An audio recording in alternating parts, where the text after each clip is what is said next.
Hi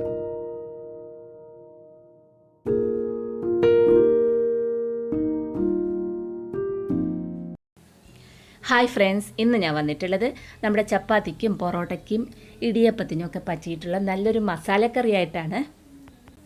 ഈ മസാലക്കറി എങ്ങനെ തയ്യാറാക്കും നോക്കാം. സോയാബീൻ 1 കപ്പ് വെള്ളത്തിലിട്ട് വാർത്ത് വയ്ക്കുക. വെള്ളത്തിലിട്ട് വെച്ചാൽ തന്നെ നന്നായി വീർത്ത് വരും. അങ്ങനെ വെച്ചിട്ടുള്ള സോയാബീനാണ്.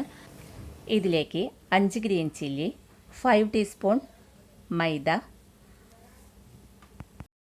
2 ടൊമാറ്റോ, 2 ഓണിയൻ കട്ട് ചെയ്ത്, കറി leaves, ginger garlic paste 3 table spoon. ഇവ നീക്കി വെച്ചതിന് ശേഷം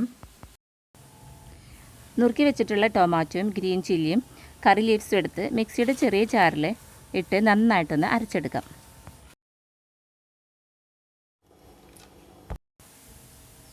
ഇതുപോലെ നന്നായി അരച്ചെടുത്തിട്ടുണ്ട്. കറി തയ്യാറാക്കാനുള്ള പാത്രം എടുത്ത് ചൂടായി വരുമ്പോൾ 4 ടേബിൾ സ്പൂൺ ഓയിൽ ചേർത്ത് കൊടുക്കാം. ചൂടായി വന്ന ഓയിലിലേക്ക് സവാള ചേർത്ത് കൊടുക്കാം.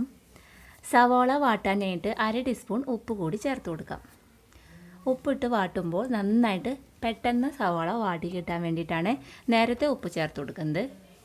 ഇനി കറി ലീവ്സ് ചേർത്ത് കൊടുക്കാം. ഇനി ജിഞ്ചർ ഗാർലിക് പേസ്റ്റ് കൂടി ചേർത്ത് കൊടുക്കാം.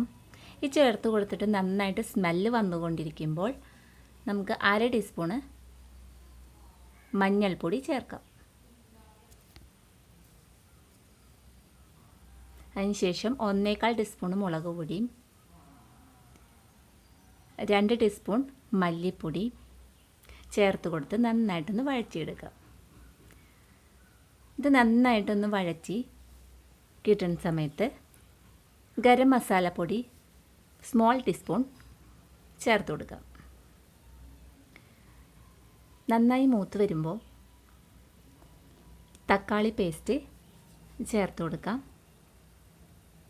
ഈ മസാലക്കൂട്ടെല്ലാം കൂടി നന്നായിട്ടൊന്ന് വഴറ്റി എടുക്കണം, മൂപ്പിച്ചെടുക്കണം. തക്കാളിയുടെ പച്ചമണം വിട്ട് മാറുന്നവരെ നമുക്ക് നന്നായിട്ടൊന്ന് വഴറ്റിയെടുക്കാം. ഇപ്പോൾ തന്നെ നല്ലൊരു സ്മെല്ലാണ് കേട്ടോ ഇതിന് വന്നിട്ടുള്ളത്. ഈ ഗ്രേവി അങ്ങനെ മൂത്തതിൽ ഈ ഓയിലൊക്കെ കിടന്ന് നന്നായി മൂപ്പിച്ചെടുക്കുമ്പോൾ തന്നെ നല്ലൊരു സ്മെല്ലാണ്. ഇത് നന്നായിട്ട് മൂത്തിട്ട് വന്ന് നല്ല സ്മെല്ല് വരുന്ന സമയത്ത് തന്നെ നമുക്ക് നമ്മുടെ സോയാബീൻ ഇട്ട് കൊടുക്കാം. ഇപ്പോൾ ഞാനിവിടെ വലിയ ഇത്തിരി സൈസിലുള്ള സോയാബീൻ ആയതുകൊണ്ട് കട്ട് ചെയ്തിട്ടാണ് ഇട്ട് കൊടുക്കുന്നത്. ചെറിയ സോയാബീൻ ആണെങ്കിൽ കട്ട് ചെയ്യേണ്ട ആവശ്യമില്ല. അപ്പോൾ ഇനി ഇതിൽ കിടന്ന് നന്നായിട്ടൊന്ന് വഴച്ചിയെടുത്തിട്ട് ഈ നേരത്തെ നമ്മൾ സാൾട്ട് കുറച്ച് ചേർത്ത് കൊടുത്തിട്ടുണ്ടായിരുന്നു. ഇനി നമുക്ക് പോരാത്ത സാൾട്ട് കൂടി ചേർത്ത് കൊടുക്കും. ഒരു 1/2 ടീസ്പൂൺ കൂടി സാൾട്ട് ഞാൻ ചേർത്ത് കൊടുക്കുന്നുണ്ട്. അപ്പോൾ നമുക്ക് ടേസ്റ്റ് നോക്കിയിട്ട് ആവശ്യാനുസരണം ചേർത്ത് കൊടുക്കാം. ഇനി മൈദ നമ്മുടെ നോർമൽ വാട്ടറിൽ തന്നെ കട്ട കൂടാതെ എടുക്കുക. ഇനി ഗ്രേവിയിലേക്ക് നമുക്കിത് ചേർത്ത് കൊടുക്കാം. അപ്പോൾ നമുക്ക് ചപ്പാത്തിക്കും ഇടിയപ്പത്തിനൊക്കെ കഴിക്കാൻ പറ്റുന്നൊരു കറിയായിട്ടാണ് നമ്മൾ എടുക്കുന്നത്. അപ്പോൾ അതിലേക്ക് വേണ്ട ഗ്രേവി ചാറായിട്ട് നമുക്ക് വരണമല്ലോ. കറി രൂപത്തിലായി വരാനായിട്ട് ആണ് ഇത് നമ്മൾ ഒഴിച്ചു കൊടുക്കുന്നത്.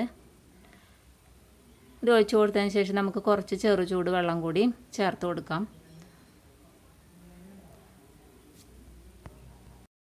ഇവിടെ 2.5 ഗ്ലാസ് വെള്ളമാണ് ചേർത്ത് കൊടുത്തിട്ടുള്ളത്. അപ്പോൾ നന്നായിട്ട് കട്ടയൊന്നും ഇല്ലാതെ അത് ഉടച്ചെടുക്കുക. ഇനിയൊരു 25 മിനിറ്റോളം മൂടി വെച്ച് നമുക്കതൊന്ന് വേവിച്ചെടുക്കണം. ഇപ്പോൾ നന്നായിട്ട് വെന്ത് കിട്ടിയിട്ടുണ്ട്. ഇനി ഉള്ളി മൂപ്പിച്ച് ചേർത്ത് കൊടുക്കാം.